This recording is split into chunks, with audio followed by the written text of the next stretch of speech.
Question दिया है to convert the given compound into aromatic compound best reagent is.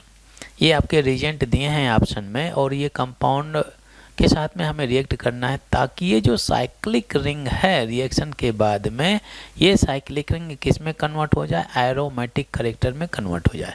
Aromatic की condition क्या है कि या तो 2 पाई इलेक्ट्रॉन होने चाहिए या 6 पाई इलेक्ट्रॉन या 10 पाई इलेक्ट्रॉन या 14 पाई इलेक्ट्रॉन।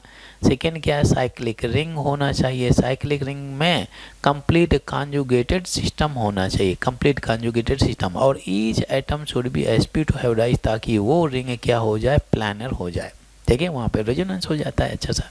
ठीक है, अच्छा यहाँ पे अगर आप देखें ये जो आपका कंपाउंड डला हुआ है, ठीक है, ये कंपाउंड, ये आपका ऑक्सीजन है, ऑक्सीजन के पास में लोन पेयर होने चाहिए, ये बॉन्ड लगे हैं, यहाँ पे शेयर लगेगा। ठीक है, अच्छा इस कंपाउंड से अगर आप देखें तो ये तो पूरा पोर्शन कॉन्जुगेटेड सिस्टम डला हुआ है, double single lone pair, double single lone pair. मुझे यहाँ पे चाहिए पॉजिटिव चार्ज या नेगेटिव चार्ज।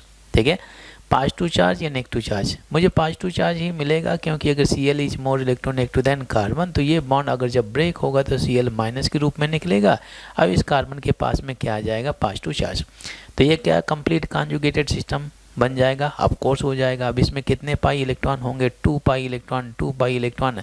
अच्छा एक एटम के पास में अगर एक से अधिक लोन पेयर है तो केवल एक ही लोन पेयर रेजोनेंस में या कॉन्जुगेटेड सिस्टम का हिस्सा होता है। ठीक है, तो एक लोन पेयर के भी 2 पाई इलेक्ट्रॉन काउंट करने, तो 2 + 2 + 2 कितना हो गया, यहाँ पर 6 पाई इलेक्ट्रॉन हो गया। देखिए यहाँ पे कंडीशन सेटिस्फाई हो रहा है, 6 पाई इलेक्ट्रॉन।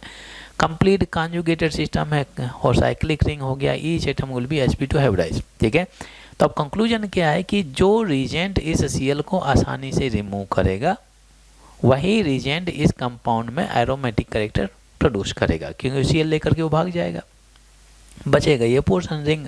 ठीक है, तो इसमें एरोमेटिक करेक्टर आ जाएगा, तो यहाँ पे हो जाएगा एरोमेटिक करेक्टर। ठीक है, अच्छा अगर मैं इसकी रिएक्शन कराता हूँ एनहाइड्रस एल्युमिनियम क्लोराइड, तो एल्युमिनियम क्लोराइड के केस में अगर हम लोगों ने सीखा हुआ ये लुईस एसिड की तरह काम करता है। रीजन क्या है, एल्युमिनियम ने 3 बॉन्ड बना के रखे हैं, हर एक बॉन्ड में 2 इलेक्ट्रॉन होते हैं, तो टोटल नंबर ऑफ इलेक्ट्रॉन इसके पास में कितने, 6 है। तो 6 होने की वजह से यहाँ पर इनकम्प्लीट ऑक्टेट होता है, नहीं होता है, इनकम्प्लीट ऑक्टेट हो गया। इस वजह से ये सिस्टम क्या होता है, ये कंपाउंड क्या होता है, अनस्टेबल होता है। तो अब ये चाहता है कि मेरे पास में 2 इलेक्ट्रॉन मिल जाए ताकि स्टेबल हो जाऊं।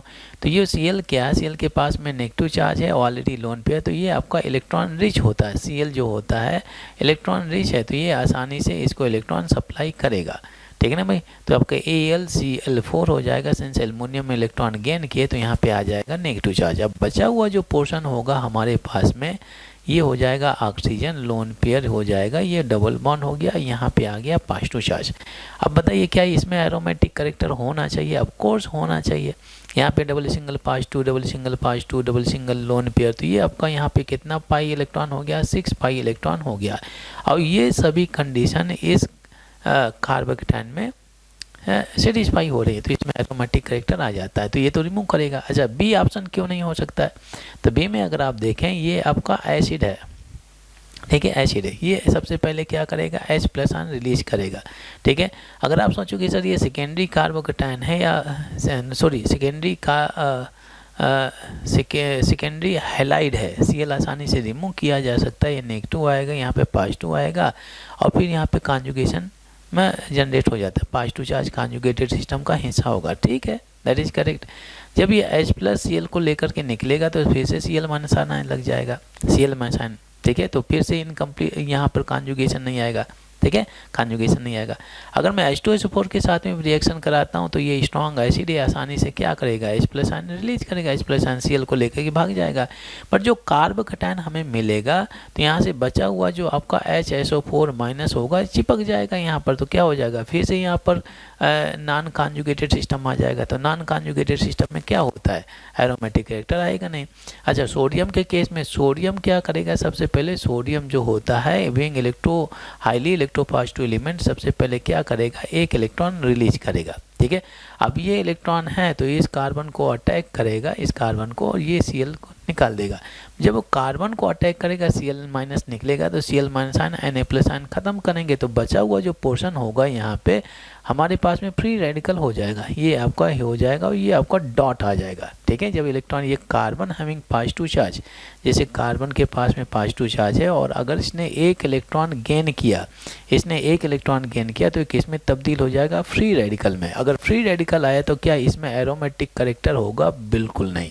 ठीक है, एरोमेटिक करेक्टर नहीं होगा। तो ये कंडीशन है। तो बेस्ट ऑप्शन कौन सा हो गया, बेस्ट रीजेंट कौन सा हो गया, ये आपका बेस्ट रीजेंट हो गया A option. A option is the right answer.